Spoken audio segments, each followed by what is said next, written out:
Welcome to the powerful story of Isaac Matthews, a man fired for helping a passenger, only to find himself in a fight against corporate injustice.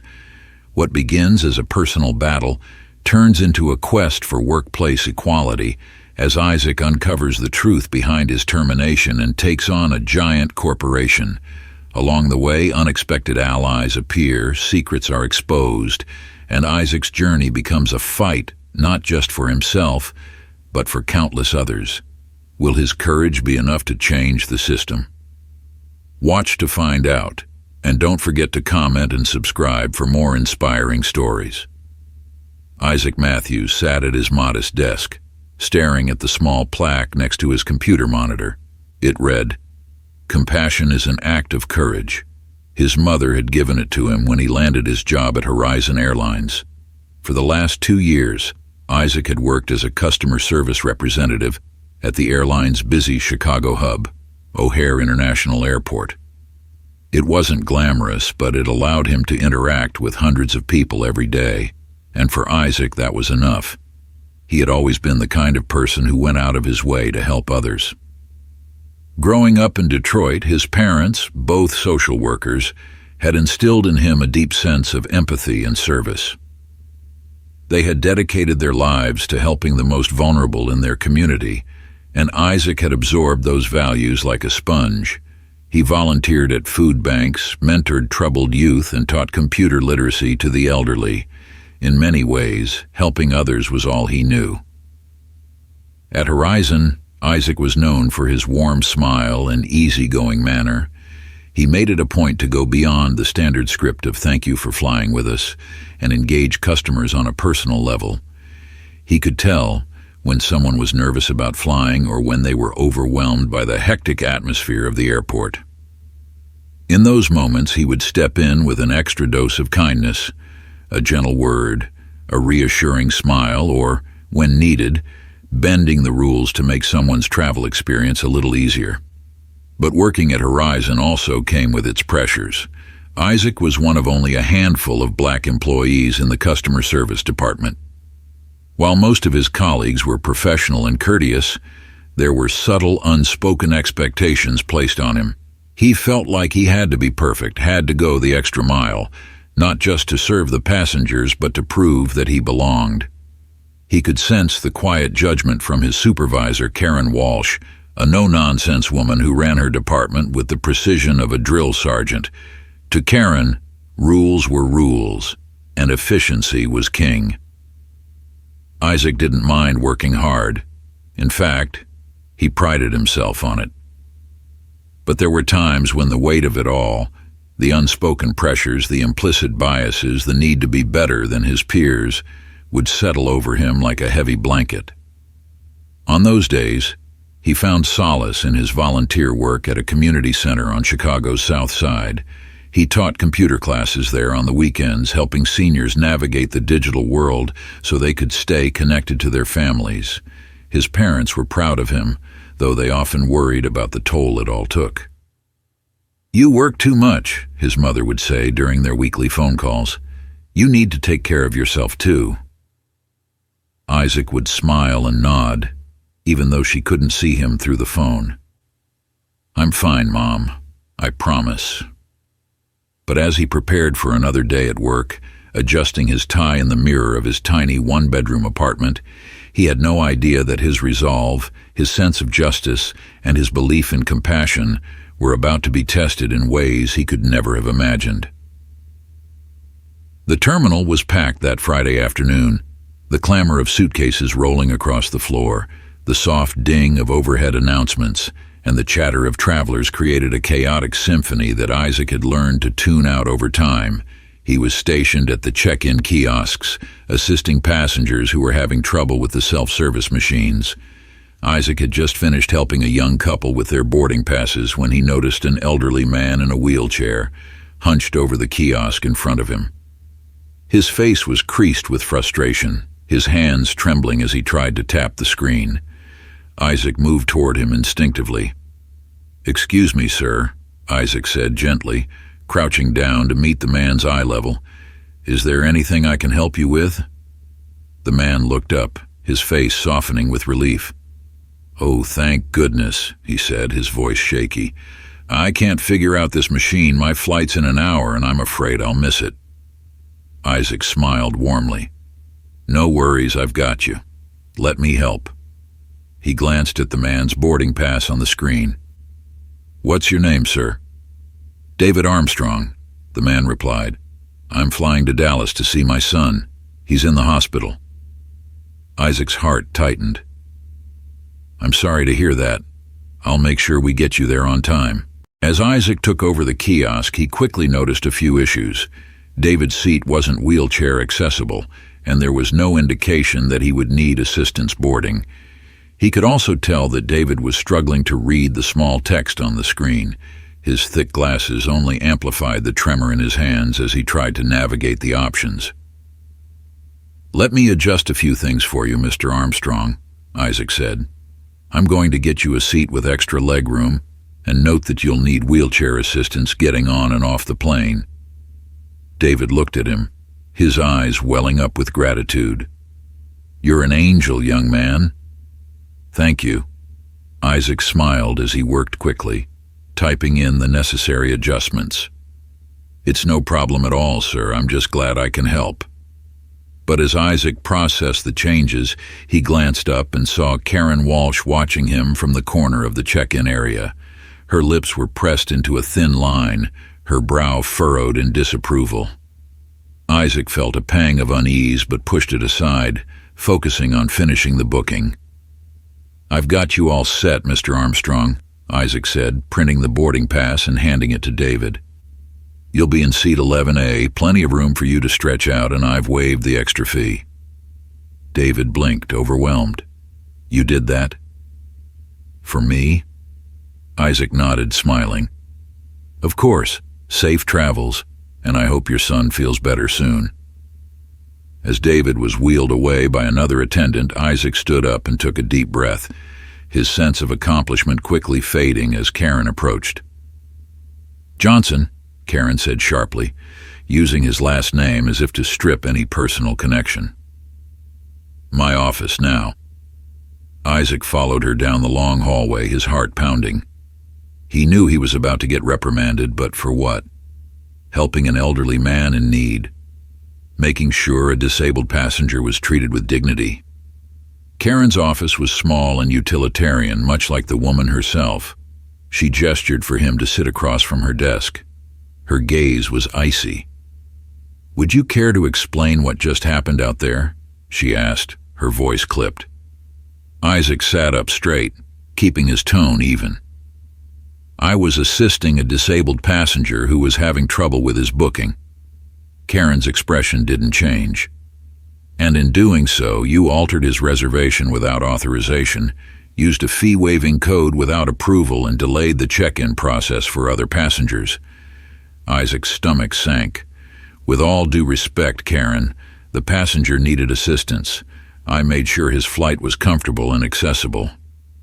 "You overstepped your bounds, Isaac," Karen interrupted.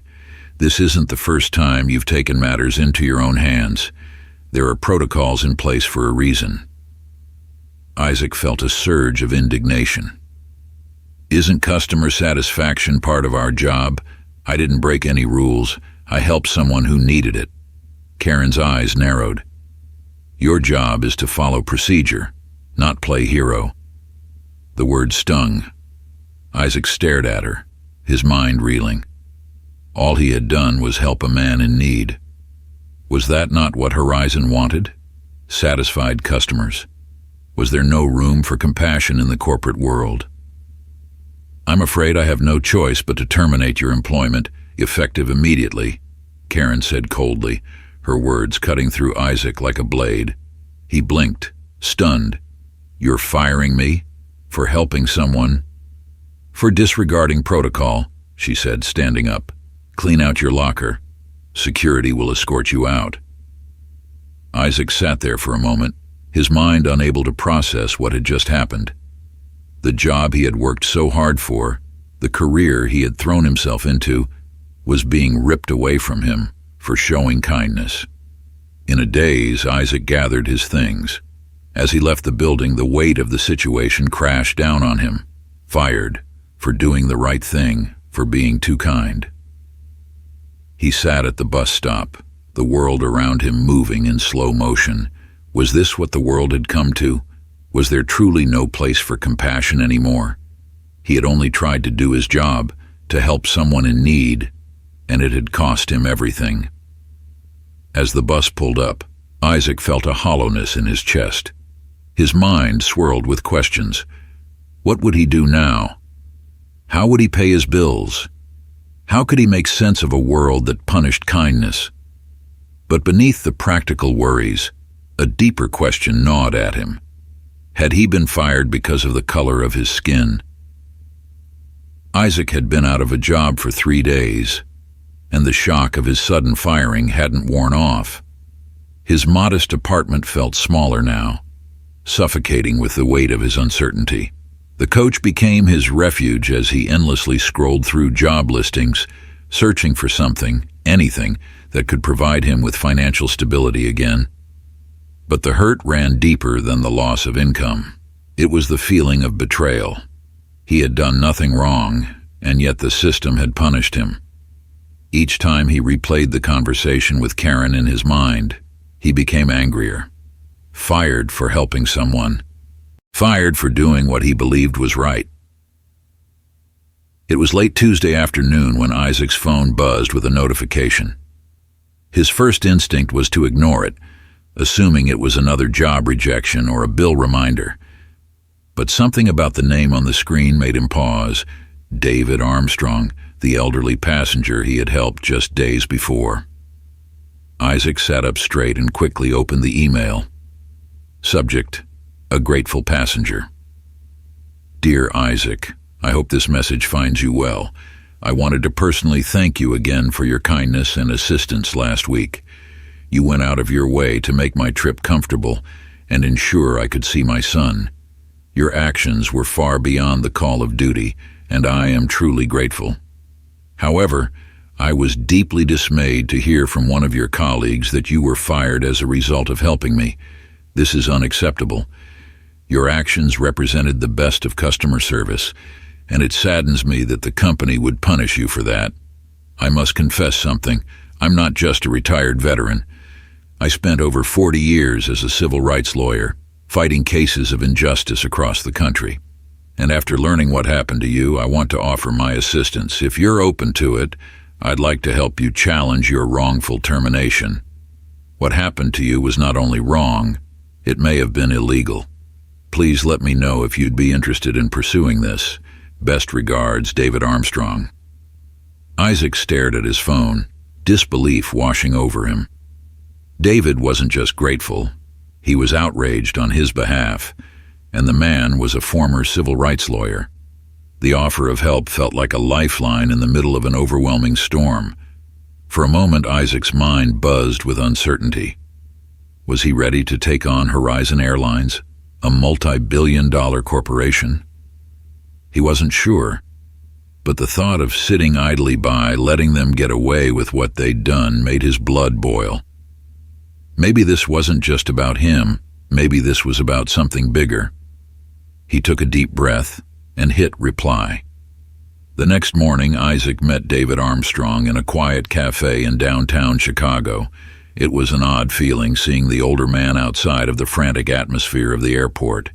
David's face lit up when he saw Isaac enter, and he waved him over with a warm smile. "You know, young man," David said as they sat down, "I haven't stopped thinking about what they did to you. I've seen too much of this in my time. People who stand up and do the right thing, only to be knocked down because it's inconvenient for someone else." Isaac smiled gratefully but felt a knot of apprehension forming in his stomach. "I appreciate you reaching out, Mr. Armstrong, but I'm just a guy who lost his job. I'm not sure if this is a fight I can win." David leaned forward, his eyes gleaming with determination. "That's exactly what they're counting on. They think you'll just walk away, that they can bury this and move on like nothing happened. But I don't believe that's who you are." Isaac sat back, the words sinking in. It wasn't that he didn't want to fight. It was that he wasn't sure he had the strength to take on something so big. He had seen other cases of workplace discrimination, other friends and family who had faced subtle, systemic racism and never had the resources to fight back. But he was different now. He had someone willing to stand with him. David's voice softened. "You're not just fighting for yourself, Isaac. What they did to you is a symptom of a larger problem, and I believe we can make this right, not just for you, but for everyone who comes after." Isaac took a deep breath. He thought about the hundreds of people who walked through the doors of Horizon Airlines every day, the employees who, like him, were trying their best to make a difference in a system that wasn't always fair. Was he really willing to walk away from this? "You're right," Isaac finally said. "It's not just about me anymore. I'll fight." David smiled. "That's the spirit. I'm going to connect you with a lawyer who specializes in cases like this. Her name is Rachel Green, and she's one of the best in the business. If anyone can help you navigate this, it's her." Isaac nodded, his heart pounding with a strange mixture of fear and determination. "Let's do this." Isaac met Rachel Green the following week in her office, a small but bustling space in downtown Chicago. The moment she shook his hand, he could tell she meant business. She was sharp, with piercing blue eyes and a no-nonsense demeanor that radiated confidence. "Isaac, I've already gone over the details of your case that David provided," Rachel said, motioning for him to sit. "I'm going to be upfront with you. Wrongful termination cases are hard to win, especially when you're up against a corporation like Horizon Airlines. They have deep pockets and they'll fight this tooth and nail." Isaac's stomach tightened, but he nodded. "I figured as much." Rachel leaned forward, her expression softening slightly. "But we have something important on our side: evidence. From what you've told me, there's a strong case that your firing wasn't just about you bending a few rules. This feels like discrimination, and if we can prove that, we might have a much stronger case than just wrongful termination." Isaac's heart pounded in his chest. He had always suspected that his race played a role in how he was treated at Horizon, but hearing it laid out so plainly still caught him off guard. "What do we need to do next?" Isaac asked, feeling the gravity of the situation settle over him. "We start by gathering as much evidence as we can," Rachel said, her voice crisp and professional. "Emails, witness statements, anything that shows a pattern of discrimination or bias in how you and others were treated.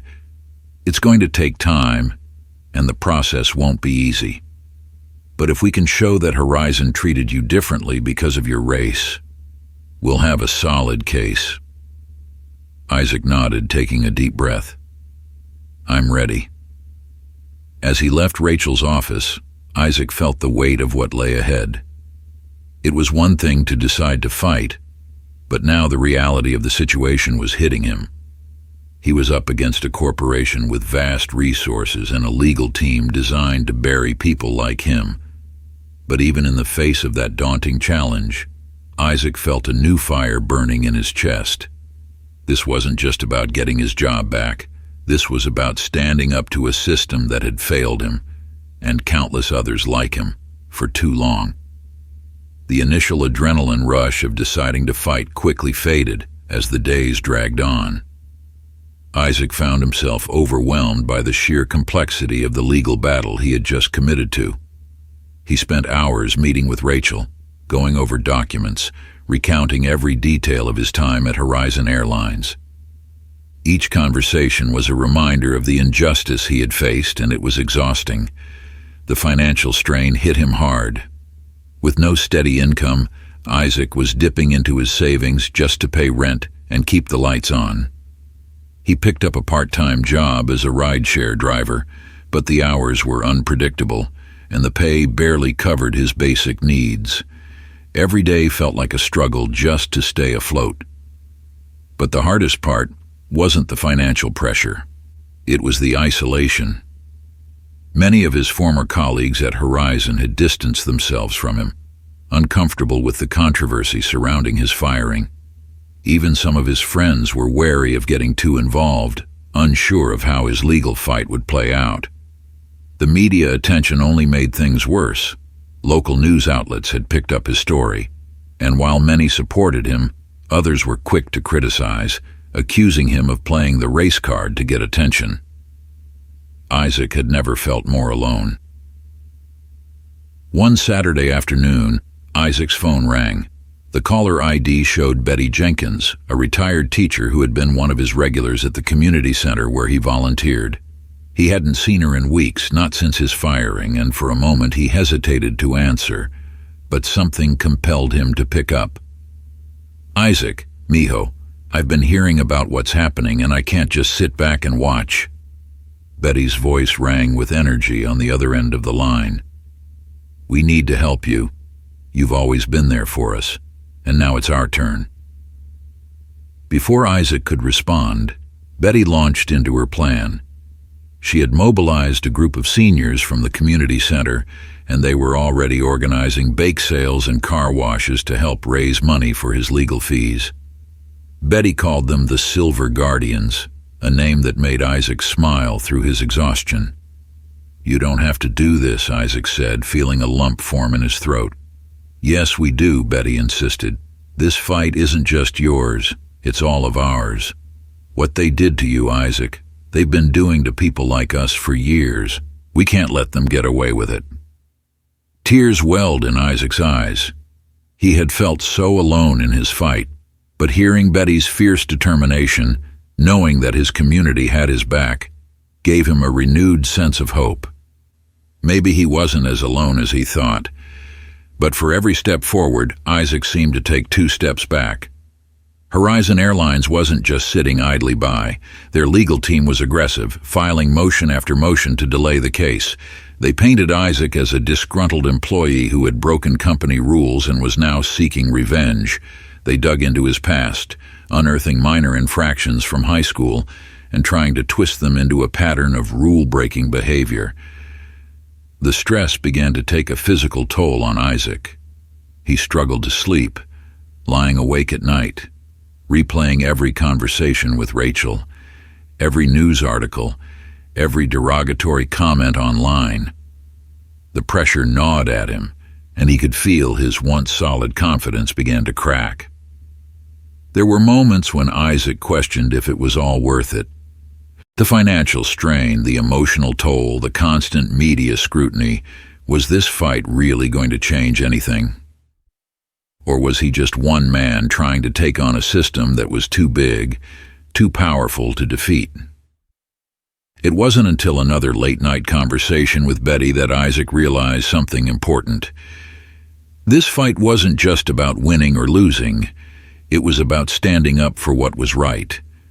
And even though the path ahead was uncertain, Isaac knew he had to see it through.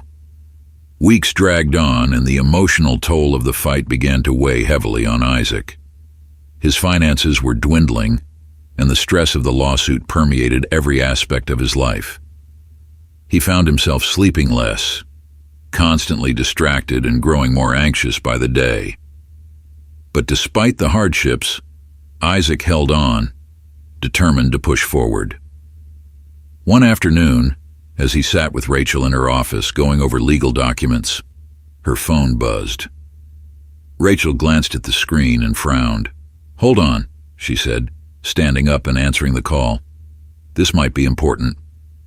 Isaac listened as Rachel's tone shifted from cautious to surprised. She spoke quietly, nodding as the person on the other end talked. When she hung up the phone, Rachel turned to Isaac, her expression a mix of disbelief and hope. "That was John Mitchell," she said, leaning forward. "He's a former HR manager from Horizon Airlines." Isaac raised an eyebrow. "What does he want?" Rachel's face brightened with excitement. "He wants to talk.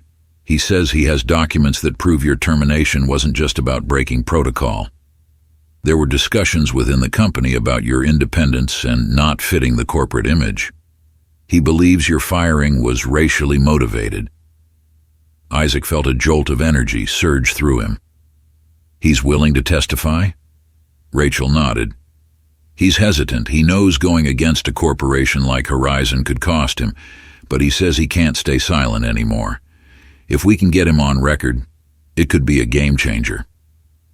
For the first time in weeks, Isaac felt a spark of hope. This wasn't just about the technicalities of his firing anymore. It was about exposing the deeper, systemic biases at play. But as much as the prospect of new evidence excited him, Isaac knew it would come with risks. What happens if he testifies? Isaac asked, his voice tinged with concern. Won't they come after him? They might, Rachel admitted, but John is willing to take that risk if it means exposing the truth. Isaac nodded slowly. This was the turning point he had been waiting for, but he knew it wouldn't be easy. Horizon wouldn't go down without a fight.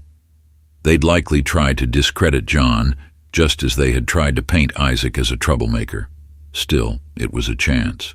Maybe the only one they had to turn the tide in their favor. All right, Isaac said, his voice steady. Let's talk to him. As John Mitchell's testimony loomed closer, word of his involvement began to leak. Local news outlets, which had initially covered Isaac's firing as a small local story, began picking it up with renewed interest. Suddenly, Isaac found himself thrust into the center of a media storm. It was overwhelming. News vans parked outside his apartment building, reporters constantly called his phone, and his face appeared on the evening news almost daily. Some outlets praised him for his bravery in taking on a corporate giant, while others questioned his motives, accusing him of seeking attention or playing the victim. The media scrutiny weighed heavily on Isaac. He hadn't signed up for this level of attention. He had only wanted to fight for what was right. Now his personal life was being dissected by strangers, and every decision he made was being judged by the public. Rachel advised him to lay low and avoid making any public statements, but the pressure was relentless. Even his parents were affected. His mother called him one evening, her voice fraught with worry. "Isaac, I saw you on the news again today," she said, her voice soft but anxious. "I know you're doing what you believe is right, but this is getting so big. Are you sure this is worth it?" Isaac sighed, rubbing his temples. "I don't know, Mom, but I can't back down now. If I stop, they win. And it's not just about me anymore. It's about everyone who's ever been treated unfairly by this system." His mother was silent for a moment before she spoke again, her voice filled with both pride and concern. "I understand, son. Just remember that we're here for you, no matter what happens." Isaac appreciated her support, but the pressure from all sides was becoming unbearable. He couldn't walk down the street without feeling like he was being watched. His phone buzzed constantly with messages from reporters or well-meaning strangers offering advice. He had to turn off notifications just to get a moment's peace. Still, through it all, Isaac held on to one truth. This fight was bigger than him, and if exposing Horizon's discriminatory practices meant enduring the public spotlight, he would do it. As the trial date neared, Horizon Airlines' legal team reached out with a settlement offer. Isaac and Rachel sat together in her office, reviewing the proposal. "They're offering a substantial financial settlement," Rachel explained, her tone carefully neutral. "You'd receive back pay, compensation for damages, and a non-disclosure agreement that would prevent you from discussing the case publicly. They're also willing to give you a glowing letter of recommendation and help you find another job in the industry." Isaac stared at the papers in front of him, his mind racing. The offer was tempting. It would solve his immediate financial problems, allowing him to move forward and put this entire ordeal behind him. But there was a catch. The non-disclosure agreement would mean that Horizon's internal issues would never see the light of day. They could continue treating employees the way they had treated him, and no one would be the wiser. Rachel, sensing his hesitation, leaned forward. "I know it's a tempting offer, Isaac, and I won't lie. Taking the settlement would make things easier for you, at least in the short term, but if you agree to the NDA, you won't be able to speak out about what happened. Horizon will walk away without any public accountability. Isaac nodded slowly, his mind swirling with conflicting emotions. He knew the money would help him pay off his debts, keep him afloat, and allow him to move on. But the thought of letting Horizon off the hook, of allowing them to sweep everything under the rug, gnawed at him. "I need time to think," Isaac said quietly. Rachel nodded. "Take all the time you need, but don't wait too long. They're hoping you'll settle before we can get John on the stand." As Isaac left Rachel's office, he felt the weight of the decision pressing down on him. Was it worth continuing the fight?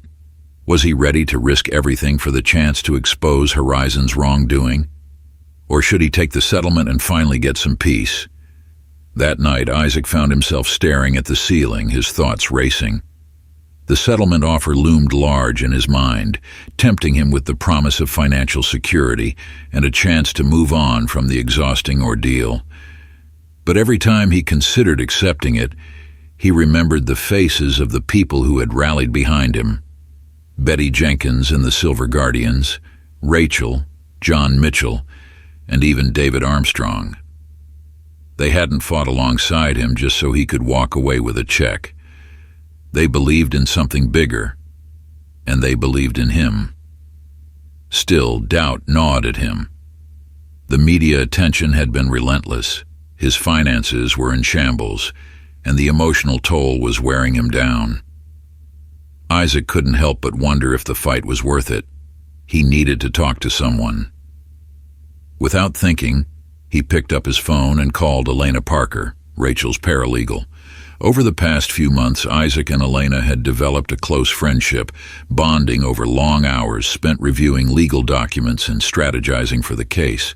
Elena was sharp, compassionate, and fiercely dedicated to the fight for justice. "Hey, Isaac," Elena said when she answered, her voice warm and steady. "What's up?" Isaac hesitated for a moment before speaking. "They offered me a settlement." There was a pause on the other end of the line. "And are you thinking of taking it?" "I don't know," Isaac admitted, his voice heavy with exhaustion. "It would solve a lot of problems. I could finally move on. But it doesn't feel right. If I take the money, Horizon gets to keep doing what they've been doing. They won't change." Elena was quiet for a moment before responding. "You've been fighting this fight for a reason, Isaac. I know it's been hard, but you've come so far. If you settle now, it's not just about the money. It's about letting them off the hook. You have the power to make real change here." Isaac sighed. "I just don't know if I'm strong enough for this." "You are," Elena said firmly. "I've seen it. You're stronger than you think." Isaac felt a lump form in his throat. Elena's belief in him, her unwavering support, made him feel like maybe, just maybe, he could keep going. "Thanks, Elena," Isaac said softly. "I needed to hear that." "Any time," Elena replied. "Whatever you decide, just know that I believe in you." As they hung up, Isaac felt a renewed sense of resolve. The decision was his, and he would make it carefully. But he knew deep down that the fight wasn't over yet. The next morning, Isaac walked into Rachel's office, his mind made up. "I'm not taking the settlement," he said firmly, sitting down across from her. Rachel looked at him, her expression a mix of surprise and admiration. "Are you sure? This won't be easy, Isaac." "I know," Isaac replied, his voice steady. "But I didn't start this fight just to walk away with a paycheck. I want to make sure that what happened to me doesn't happen to anyone else, and if that means going to trial, then so be it." Rachel nodded, her respect for Isaac clear in her eyes. "All right, let's do this."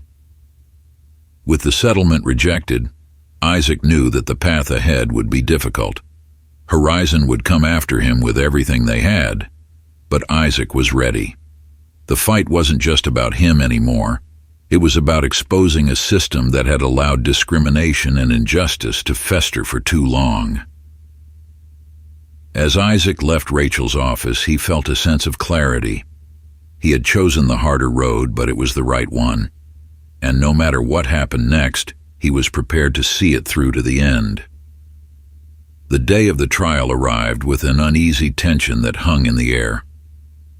Isaac sat quietly beside Rachel in the courtroom, his heart pounding in his chest. Across the aisle, Horizon Airlines' legal team looked calm and confident, their sleek suits and polished demeanor exuding an aura of corporate power. Isaac had spent months preparing for this moment, but nothing could fully prepare him for the weight of what was about to unfold. Rachel leaned over to him and whispered, "Stay calm. Trust the process." Isaac nodded, but his nerves were on edge. He glanced around the courtroom. Behind him, a group of supporters from his community sat quietly, including Betty Jenkins and the Silver Guardians. Their presence gave him some comfort. They had shown up for him, and now he needed to show up for them. As the judge called the court to order, Horizon's lead attorney, Stephen Carver, stood to deliver his opening statement. His voice was smooth, calculated. "Ladies and gentlemen of the jury, today we will show that Isaac Matthews was not terminated because of his race or for helping a passenger. He was terminated because he failed to follow company policies that are in place to ensure the safety and efficiency of our operations. We will prove that Mr. Matthews repeatedly disregarded these policies and that his termination was justified." Isaac's stomach churned as Carver continued, painting him as a reckless employee who had overstepped his bounds. It was painful to hear his actions twisted into something negative, but Isaac clenched his fists and kept his focus. When Carver finished, Rachel stood. Her expression was firm, her voice steady and clear as she addressed the jury. "This case is not about an employee failing to follow rules. This case is about a system that punishes compassion and disproportionately targets employees of color. Isaac Matthews was fired not because he broke the rules, but because he made the choice to help someone in need, a choice that, had it been made by someone else, would have been praised. We will show that Horizon Airlines has a pattern of treating minority employees more harshly than their white counterparts. This is a case of discrimination, plain and simple." Isaac watched the jurors closely as Rachel spoke. He could see some of them nodding, their expressions softening as Rachel laid out their case. For the first time in a while, Isaac felt a flicker of hope. The next few days were grueling. Witness after witness took the stand both for and against Isaac. Horizon's team presented their evidence with cold precision, bringing up every minor infraction Isaac had committed during his time at the company. They painted him as a serial rule breaker, someone who couldn't be trusted to follow protocol. But Rachel was prepared. She countered each accusation with evidence of Isaac's consistently positive performance reviews, his dedication to customer service, and the praise he had received from passengers. She worked tirelessly to poke holes in Horizon's narrative, emphasizing that many of the infractions they cited were small, common mistakes that had been blown out of proportion. Then came the key moment of the trial, John Mitchell's testimony. Isaac held his breath as John, the former HR manager, took the stand. His hands trembled slightly, but his voice was steady. "I was part of the discussions surrounding Mr. Matthews' termination," John began, glancing nervously at Horizon's legal team. "There were comments made during those meetings. Comments about how Mr. Matthews didn't fit the company's image, how he was too independent. And I'm ashamed to say that those comments had racial undertones." The courtroom was silent.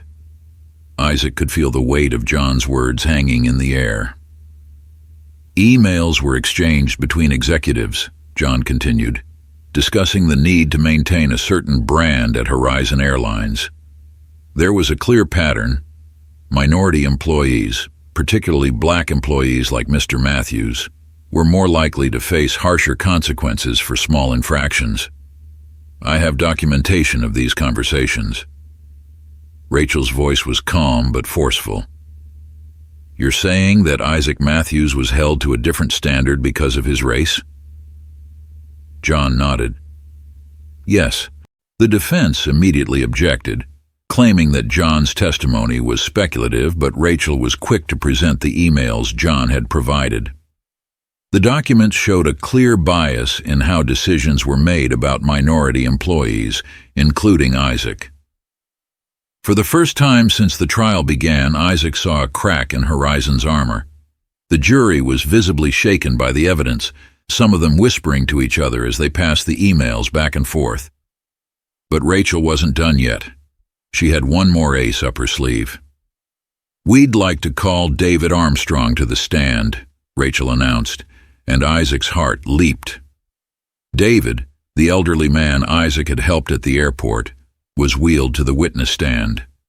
His frail hands clutched the arms of his wheelchair, but his voice was strong as he spoke. "I'm here today because Isaac Matthews showed me kindness when I needed it most," David began. "I'm a retired civil rights lawyer, and I've spent my life fighting against injustice. When I learned that Isaac was fired for helping me, I was appalled. I've seen this kind of discrimination before. It's subtle, but it's there. Isaac did nothing wrong. In fact, he went above and beyond. Firing him was not just wrong, it was unjust." David's testimony hit the courtroom like a thunderclap. Even the judge seemed moved by his words. Isaac felt tears welling up in his eyes as David continued. "I've spent my life fighting for people like Isaac, people who do the right thing but are punished for it because of who they are. I'm here today to say that this must stop. We cannot allow companies to hide behind policies and procedures when those policies are applied unfairly."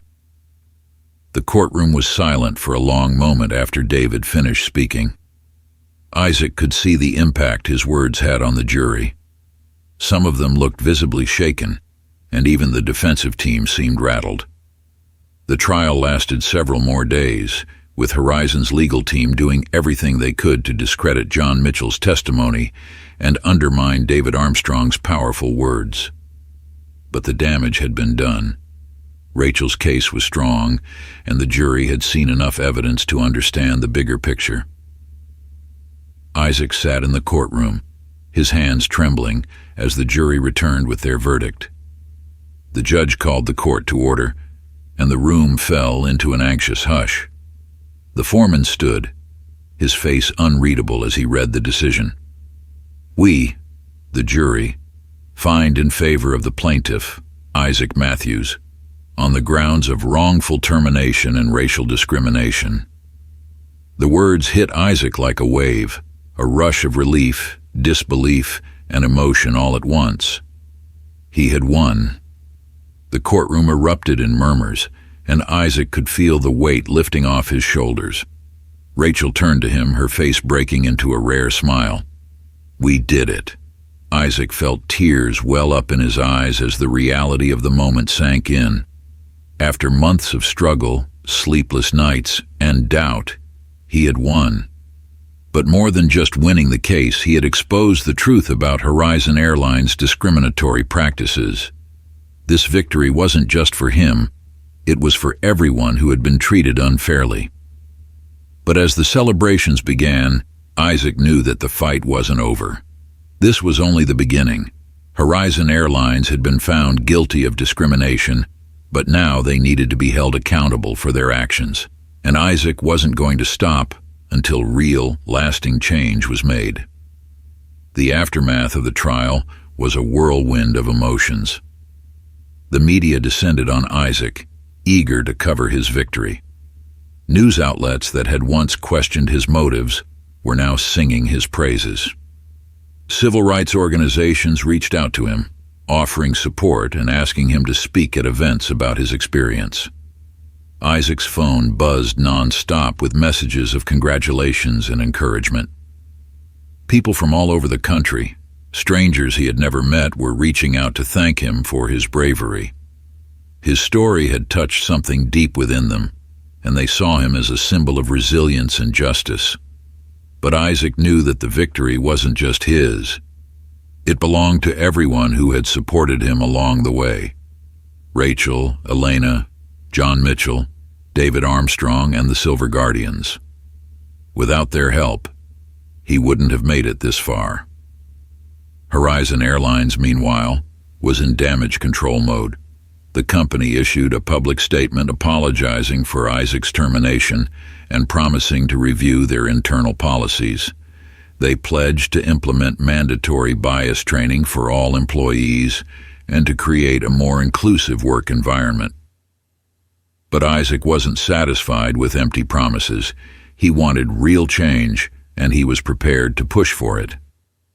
In the weeks following the trial, Isaac found himself at the center of a growing movement for workplace equality. Civil rights organizations and labor unions took up his cause, using his case as a rallying point for broader reforms in corporate America. Isaac was invited to speak at conferences and rallies, sharing his story with audiences who were hungry for change. He traveled across the country, meeting with other employees who had faced similar discrimination and encouraging them to stand up for their rights. But as the movement grew, so did the challenges. Not everyone was supportive of Isaac's fight. Online trolls attacked him, accusing him of being a troublemaker and playing the race card for personal gain. Some of his former colleagues distanced themselves from him, uncomfortable with the attention his case had brought. Isaac had expected this. He knew that change wouldn't come without resistance, but he was ready for the fight. He had come too far to back down now. Months after the trial, Isaac sat in his small apartment, reflecting on everything that had happened. He had been through so much, losing his job, fighting a powerful corporation, facing media scrutiny, but through it all he had grown in ways he never expected. He had learned that he was stronger than he ever imagined. He had learned the value of community, of standing together in the face of adversity. And most importantly, he had learned that real change was possible even when the odds were stacked against you. Isaac had become a voice for the voiceless, a symbol of hope for those who had been silenced by injustice. His fight wasn't just about getting his job back. It was about ensuring that others wouldn't have to endure what he had. As he prepared for another speaking engagement, Isaac felt a sense of peace. The road ahead would still be difficult, but he was ready for whatever came next. He had found his purpose, and he was determined to continue fighting for justice for himself, for his community, and for everyone who believed in a more equitable world. In the weeks following the trial, Isaac's life became a whirlwind. His victory over Horizon Airlines had made headlines, and his story spread like wildfire across social media. Activists and civil rights organizations hailed him as a hero, a symbol of standing up to corporate injustice. Isaac had never imagined that his personal fight would become a catalyst for a larger movement. But the media attention, though largely positive, brought its own set of challenges. Isaac found himself bombarded with interview requests, invitations to speak at events, and emails from strangers who had heard his story. He should have been elated, but instead, deep exhaustion settled over him. The fight had taken so much out of him, physically, emotionally, and mentally, and now, instead of finding peace, he was thrust into the spotlight. More troubling were the personal repercussions. Some of Isaac's former colleagues at Horizon refused to speak to him, their discomfort with his public stand against the company clear. While they had once supported him quietly, they now seemed afraid to associate with him. Isaac couldn't help but feel isolated even in victory, and then there was the pressure. Now that he had won, everyone expected him to keep fighting, to keep pushing for broader systemic change. But Isaac wasn't sure if he had the energy to keep going. He had taken on one of the biggest corporations in the country and won, but at what cost? His financial situation was still precarious, and the legal battle drained his savings. As he sat alone in his small apartment reading yet another congratulatory email, Isaac couldn't shake the feeling that something was missing. Yes, he had won, but why did it feel like the fight was far from over? Isaac tried to throw himself into the movement that had grown around his case, but the weight of the expectations began to crush him. He attended rallies, gave speeches, and met with other employees who had faced discrimination in their workplaces. Each new story of injustice fueled his determination, but it also took a toll. One evening, after a particularly emotional rally, Isaac returned home and collapsed onto his couch, exhausted. His phone buzzed with messages from supporters, but he ignored them. He needed a break, needed time to process everything that had happened. But every time he tried to rest, the weight of his victory pressed down on him, reminding him that there was still so much work to be done. He couldn't stop thinking about the people he had met, the single mother who had been fired for taking time off to care for her sick child, the young black man who had been passed over for promotions again and again despite his stellar performance. Isaac's victory had inspired them, but it hadn't changed their circumstances, and that ate away at him. One night, Isaac's phone rang. It was Elena. "Hey, Isaac," she said, her voice soft. "How are you holding up?" Isaac sighed, rubbing his temples. "Honestly, I don't know. I feel like I should be celebrating, but I'm exhausted. And it feels like no matter what I do, there's always more to fight for." Elena was quiet for a moment before responding. "I get it. You've been through so much, and now that you've won, it's like everyone expects you to keep going, but you're allowed to take a step back, Isaac. You don't have to carry this weight alone." Isaac closed his eyes, letting her words sink in. "It just feels like I won, but nothing's really changed. People are still suffering. Horizon is still $1 billion corporation. What difference did I really make?" "You made a huge difference," Elena said firmly. "You showed people that it's possible to stand up against injustice and win, but you're not responsible for fixing everything. That's not your burden to carry." Isaac sighed again, the heaviness in his chest refusing to lift. He knew Elena was right, but it didn't make the weight of his victory any easier to bear. He thanked her for the call and hung up, but the conversation stayed with him. As time passed, the excitement around Isaac's victory began to fade, but the personal toll remained. His relationship with his parents became strained as they worried about the long-term impact of his legal fight on his career and financial stability. Though they were proud of him, their concern was palpable in every conversation. "You've done an amazing thing, Isaac," his mother said during one of their weekly phone calls.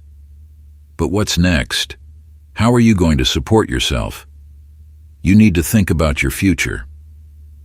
Isaac knew she meant well, but the questions only deepened his sense of uncertainty. He had given everything to this fight, but now he was left wondering where he fit into the world.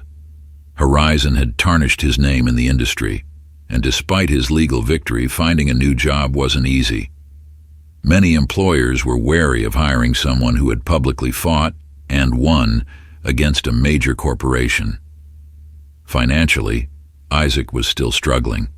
The money from the lawsuit helped, but it wasn't enough to completely erase the damage done by months of unemployment and legal fees. He was scraping by, picking up freelance work when he could, but it wasn't sustainable. The isolation weighed on him as well. The media had moved on to other stories, and many of the people who had rallied behind him had returned to their own lives.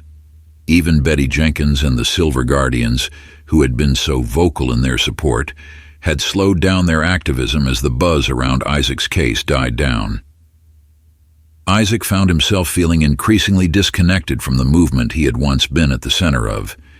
He had won, but the victory felt hollow, and the loneliness that followed was a pain he hadn't anticipated. One afternoon, Isaac met up with Elena for coffee. They hadn't seen each other in weeks, and Isaac was grateful for the chance to catch up with her outside the context of the case. "I've been thinking a lot about what you said," Isaac admitted, stirring his coffee absent-mindedly.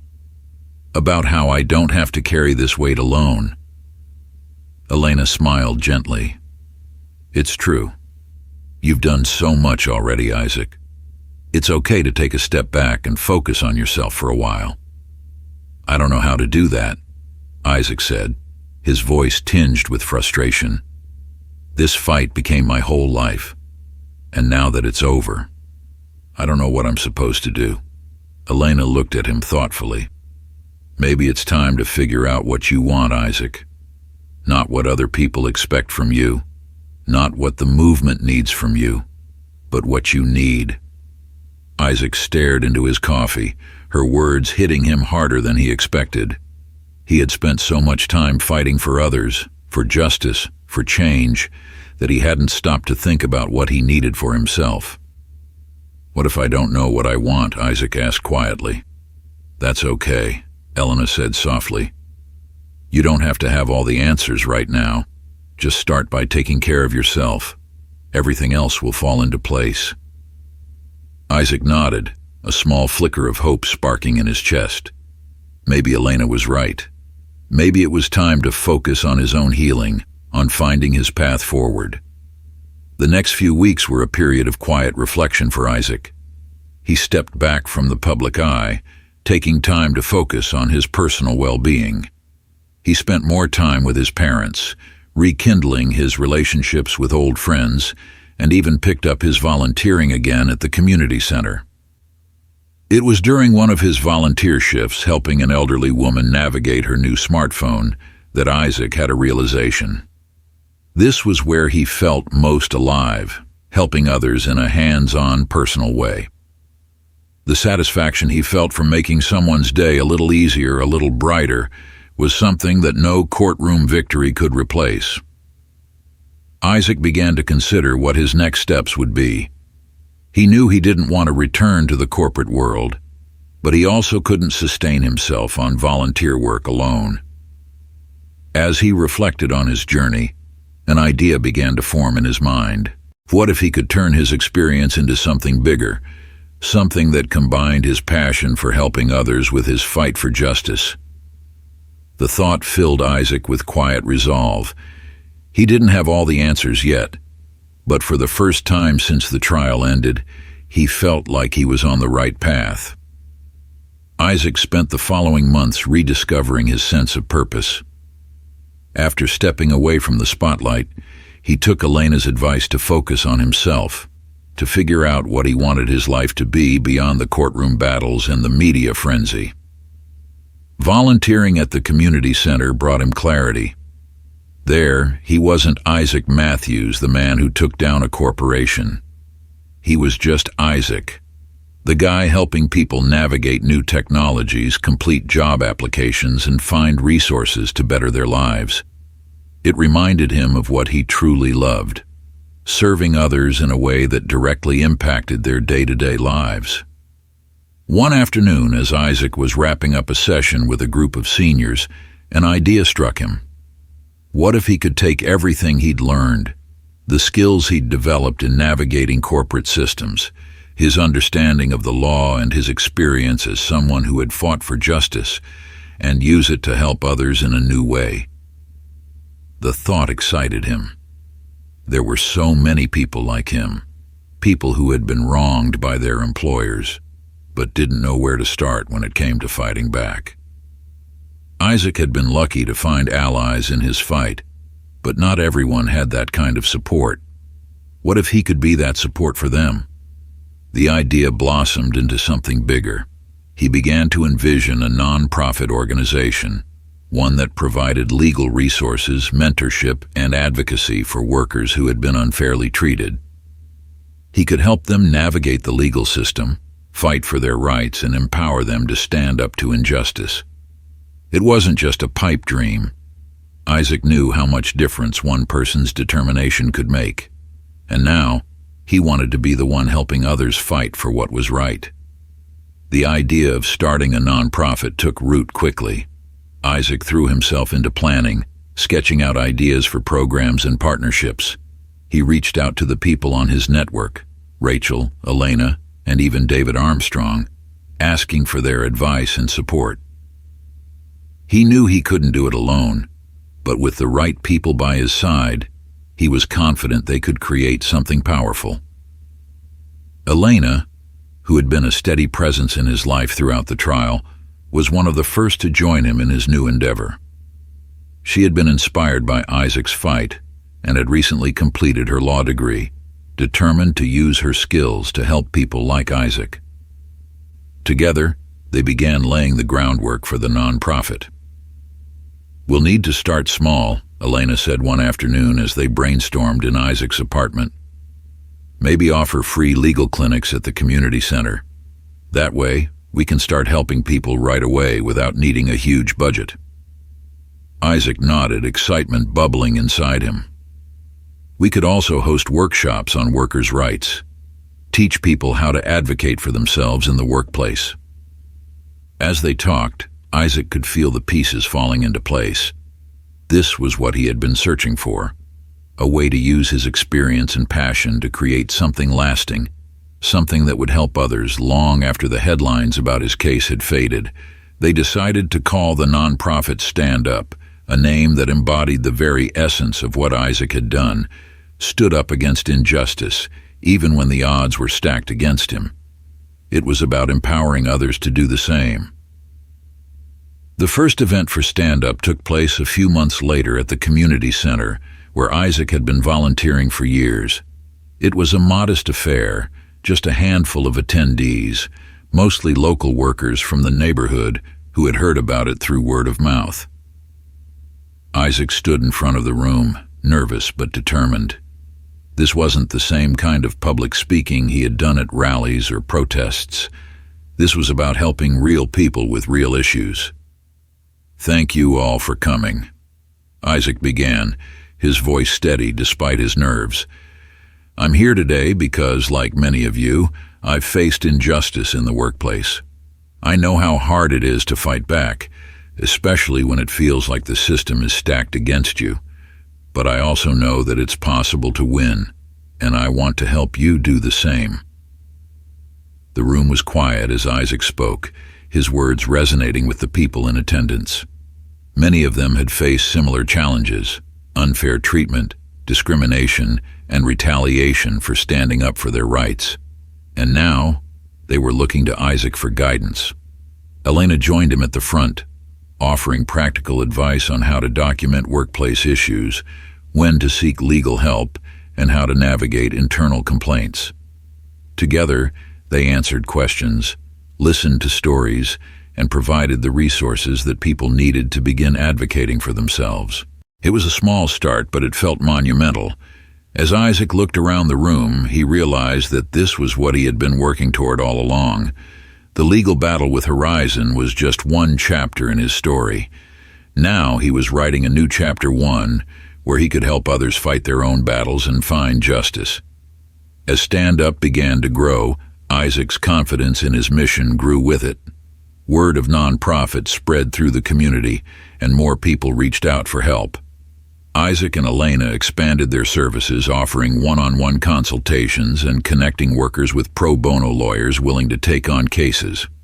Rachel, who had been instrumental in Isaac's legal victory, became a key advisor to Stand Up. She helped them navigate the legal side of the organization, ensuring that they were equipped to handle the complexities of workplace discrimination cases. With her guidance, they began partnering with other advocacy groups and civil rights organizations, expanding their reach beyond the local community. As Stand Up grew, so did Isaac's understanding of the broader issues at play. He wasn't just fighting against individual acts of discrimination, he was fighting against a system that often silenced those who needed help the most. And while the road ahead was long, Isaac was ready to walk it. There were days when the pressure still felt overwhelming, when the weight of responsibility threatened to crush him. But each time he helped someone, each time he saw the relief on their faces when they realized they weren't alone, Isaac knew that he had found his calling. 1 year after the trial, Isaac found himself standing outside Horizon Airlines headquarters once again. This time he wasn't alone.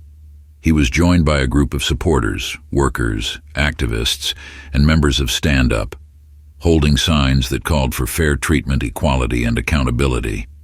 The protest wasn't just about Isaac anymore. It was about the movement he had helped create, a movement for workplace justice that was gaining momentum across the country.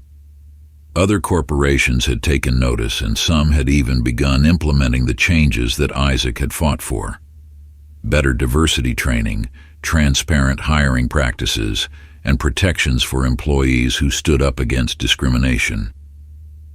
As Isaac stood in front of the building where his journey had begun, he felt a sense of closure. He had come full circle. The man who had once been fired for helping a passenger had become a leader in the fight for justice. The rally began, and Isaac took the stage to address the crowd. His voice was strong, his words filled with purpose. "I stood up because I believed in doing what was right," Isaac said, his eyes scanning the crowd. "And today, I stand with all of you because together we can make a difference. It doesn't matter how big the system is. When we stand together, we are stronger. And we won't stop until every worker is treated with the dignity and respect they deserve." The crowd erupted in applause, and Isaac felt a surge of pride. This was what the fight had been about all along, not just one man's battle against a corporation, but the fight for a fairer, more just world. As the rally continued, Isaac stepped back and watched the movement he had helped build unfold before him. It wasn't just about him anymore. It was about everyone who had been silenced, everyone who had been mistreated, and everyone who deserved a voice. For the first time in a long time, Isaac felt at peace. He had found his purpose, and he knew that the fight would continue long after his own battle had ended.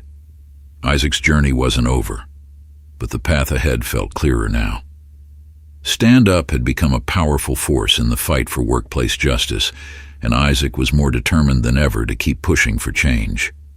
There would be more challenges, more battles to fight, but Isaac knew that he wasn't alone.